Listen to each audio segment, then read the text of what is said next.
Hello listener, कैसे हैं आप सब। उम्मीद करते हैं कि आप सब ठीक होंगे। तो चलिए कहानी की शुरुआत करते हैं।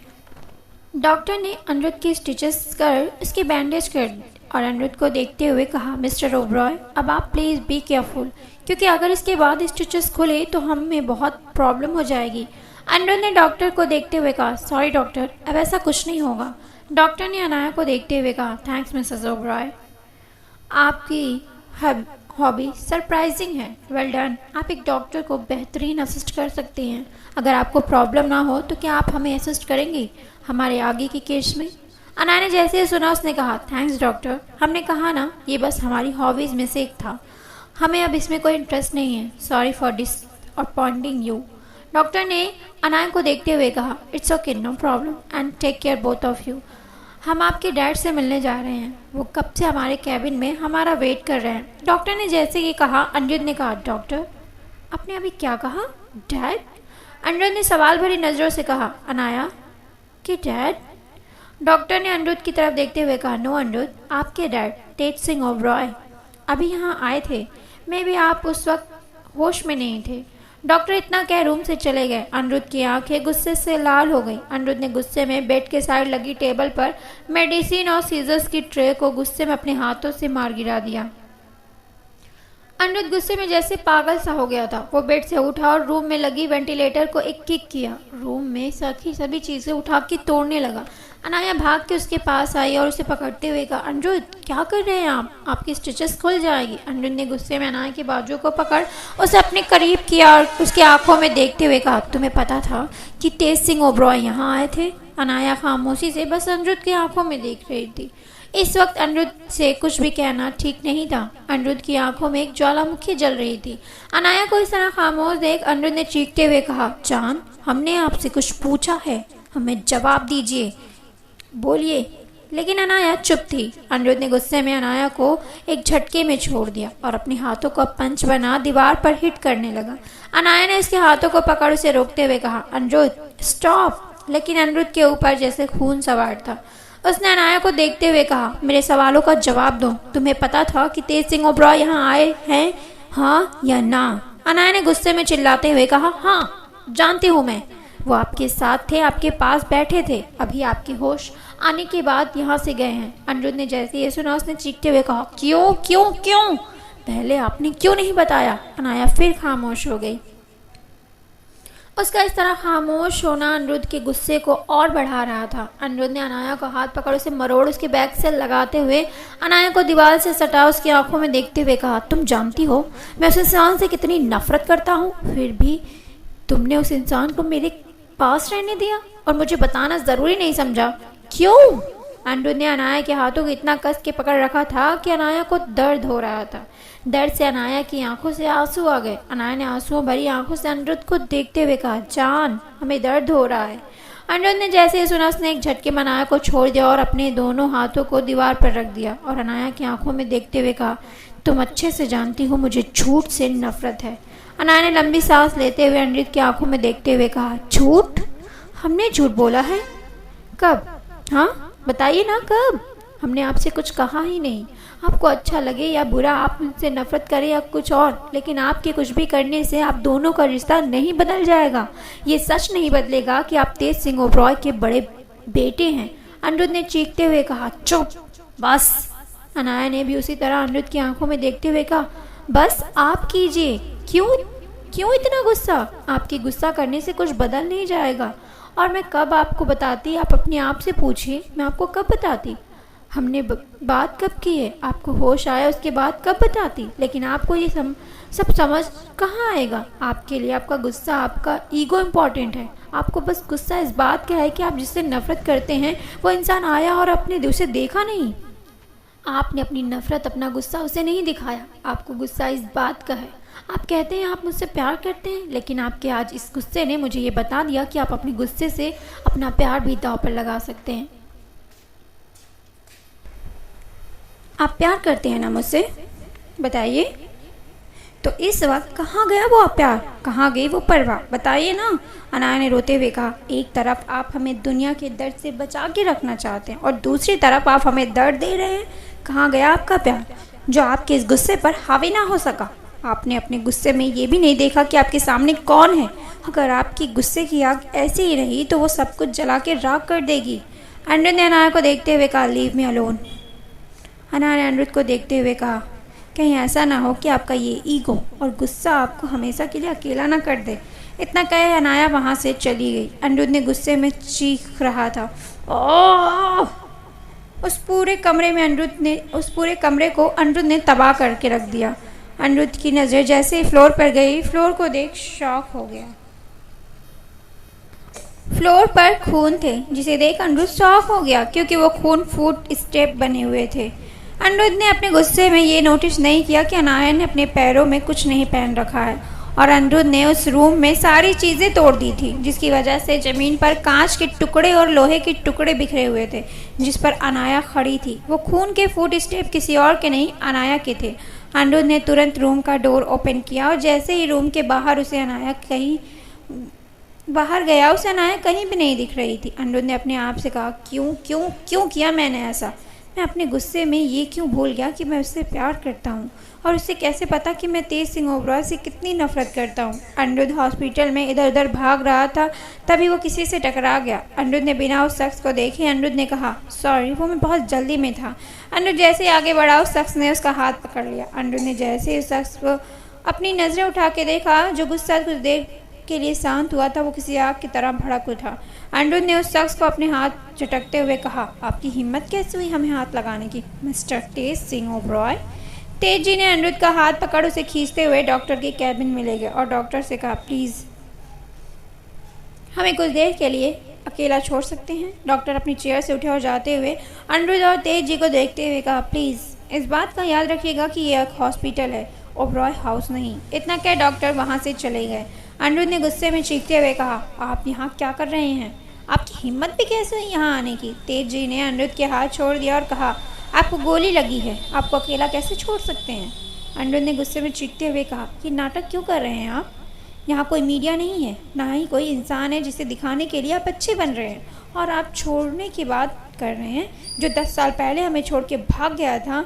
आपके वर्ड आप पर सूट नहीं कर रहे मिस्टर ओबरॉय। तेज जी ने रौबदार आवाज़ में कहा, अनिरुद्ध आप अपनी तमीज़ भूल गए हैं बड़ों से बात करने की। अनिरुद्ध ने मजाक उड़ाने वाली हंसी हंसते हुए कहा, तमीज़ की बातें कर कौन रहा है जिसने बदतमीज़ी में PhD कर रखी है? आपके मुंह से तमीज़ वर्ड सूट नहीं कर रहा। तेज जी ने अपने आप को शांत करते हुए कहा, अनिरुद्ध आपको रेस्ट करना है, आप इस तरह भाग दौड़ क्यों कर रहे हैं? अनिरुद्ध ने गुस्से में अपने एक हाथ का पंच बना दीवार पर मारते हुए कहा, जस्ट शट अप, ये घटिया नाटक बंद कीजिए। और गुस्से में कैबिन का डोर ओपन किया और जाते जाते एक बार पीछे मुड़ा और कहा, अपने घिनौने चेहरे हमें मत दिखाएं। और एक चीज़, कनक कहाँ है? जितना जल्दी बता देंगे आपको उतना अच्छा होगा, क्योंकि अगर मैं CEO की पोस्ट की अथॉरिटी अपने हाथ में ली तो कनक को ढूंढने के लिए पूरा ओबरॉय एम्पायर बर्बाद कर दूंगा। इतना कि अनिरुद्ध वहाँ से चला गया। अनिरुद्ध जैसे ही कैबिन में बाहर निकला, उसने देखा अनाया स्टेयर से हॉस्पिटल की टॉप फ्लोर पर जा रही थी। अनिरुद्ध भाग के गया और उसे आवाज़ दी, अनाया। लेकिन अनाया ने अनिरुद्ध को इग्नोर कर दिया और धीरे धीरे स्टेयर चढ़ने लगी। अनिरुद्ध ने भागकर अनाया का हाथ पकड़ लिया। अनिरुद्ध ने जैसे ही अनाया का हाथ पकड़ा, अनाया ने एक झटके में अनिरुद्ध के हाथों को झटक दिया और अनिरुद्ध की आंखों में देखते हुए कहा, लीव मी अलोन। इस वक्त अनाया की आंखें और उसका चेहरा गुस्से में लाल था। अनिरुद्ध को एहसास हुआ कि उसने अपने गुस्से में अनाया के साथ कितनी बदतमीजी की है। अनाया को इस तरह अनिरुद्ध का हाथ झटका। अनिरुद्ध को रियलाइज़ हो गया कि जिस तरह उसने एनी के साथ बिहेव किया, अनाया उसे उसी तरह ट्रीट कर रही थी। अनिरुद्ध ने अनाया का हाथ फिर से पकड़ना चाहा तो अनाया ने एक बार फिर उसके हाथों को झटक दिया और कहा, लीव मी अलोन। यही कहा था ना आपने, तो फिर क्या कर रहे हैं आप यहाँ? जाइए यहाँ से। और स्टेयर की रेलिंग पकड़ धीरे धीरे चढ़ने लगी, लेकिन पैर में चोट लगने की वजह से वो चढ़ नहीं पा रही थी। अनिरुद्ध आगे आकर जैसे ही उसे उठाने के लिए अपने हाथ बढ़ाया, अनाया ने अपना हाथ आगे कर उसे रोक दिया, लेकिन अनिरुद्ध ने एक झटके में अनाया को अपनी बाहों में उठा लिया और टॉप फ्लोर पर आ गया और फ्लोर पर रखी एक चेयर पर अनाया को बैठा दिया। और जैसे ही उसके पैरों को देखने के लिए झुका, अनाया ने चेयर से उठी और अपने कदम पीछे ले लिए और कहा, दर्द देने वाले मरहम नहीं लगाया करते, आप हमें अकेला छोड़ दीजिए। अनिरुद्ध ने अनाया को देखते हुए कहा, जान, I am sorry, please try to understand. मैं नहीं जानता मुझे गुस्से में क्या हो जाता है, मैं कैसे भूल गया। अनाया ने अनिरुद्ध को देखते हुए कहा, जान हूँ आपकी? जिस इंसान को अपने गुस्से में सामने खड़े इंसान का दर्द नहीं दिखाई दे, उसका प्यार नहीं दिखाई दे, मैं उसकी जान कैसे हो सकती हूँ? आपके इस गुस्से से डर लगने लगा है। ऐसा लग रहा है कि मेरा प्यार आपके इस गुस्से के आगे कुछ नहीं है। आज गलती मेरी नहीं थी, फिर भी हमारा प्यार हमारे रिश्ते को प्रोटेक्ट नहीं कर सका। जब गलती मेरी होगी तो हमारा प्यार एक पल के लिए भी आपके इस गुस्से की सामना कर पाएगा? बताइए अनिरुद्ध, ये कैसा प्यार है जो आपके गुस्से में भूल गए कि मैं आपकी जान हूँ? आप मुझसे प्यार करते हैं? आज आपको इस तरह देखकर ऐसा लग रहा है कि जिस अनिरुद्ध से मैं प्यार करती हूँ आप वो है ही नहीं। अनाया आगे आई और अनिरुद्ध के दिल के पास अपनी उंगली रखते हुए कहा, आप मेरा साथ चाहते हैं ना? आपका ये दिल मेरा साथ चाहता है ना?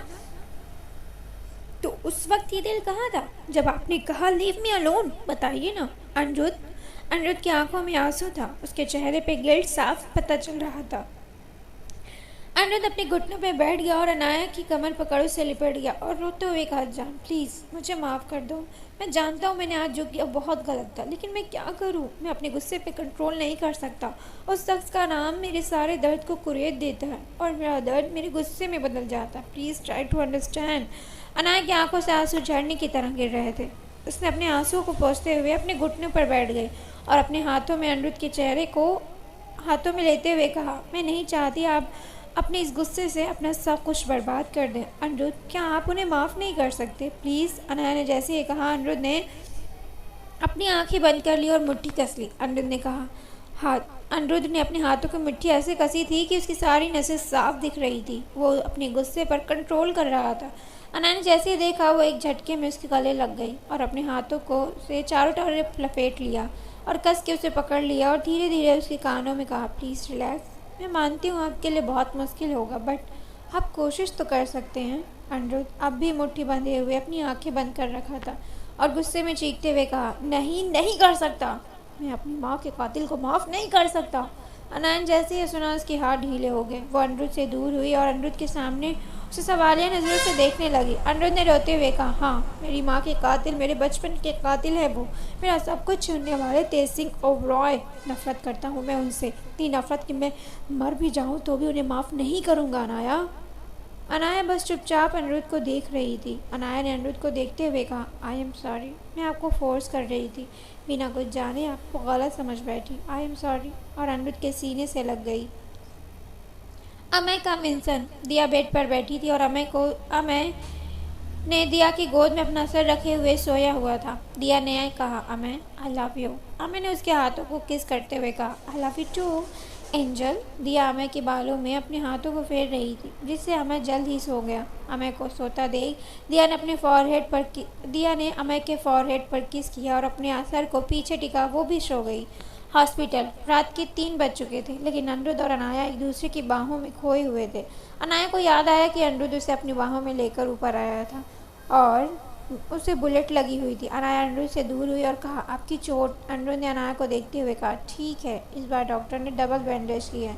अनिरुद्ध ने कहा, तुम्हें चोट लगी है? अनाया ने अपने हाथों से अनिरुद्ध के बालों को सही करते हुए कहा,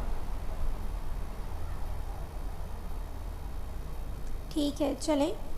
अनाया उसे उठी और अपने हाथ आगे बढ़ाया। अनिरुद्ध ने अनाया के हाथ थाम खड़ा हुआ और दोनों नीचे की तरफ बढ़ गए। अनिरुद्ध अनाया के हाथ थामे हुए हॉस्पिटल की लॉबी में आया और अनाया को देखते हुए कहा, जान पहले आपकी ड्रेसिंग कर दें, फिर हम दोनों रेस्ट कर लें। अनाया ने अनिरुद्ध का चेहरा देखते हुए कहा, हमें बहुत नींद आ रही है, ड्रेसिंग हम बाद में करा लेंगे। अनिरुद्ध ने अनाया को देखते हुए कहा, नहीं, हम अभी ड्रेसिंग करेंगे, आपकी चोट बहुत गहरी है।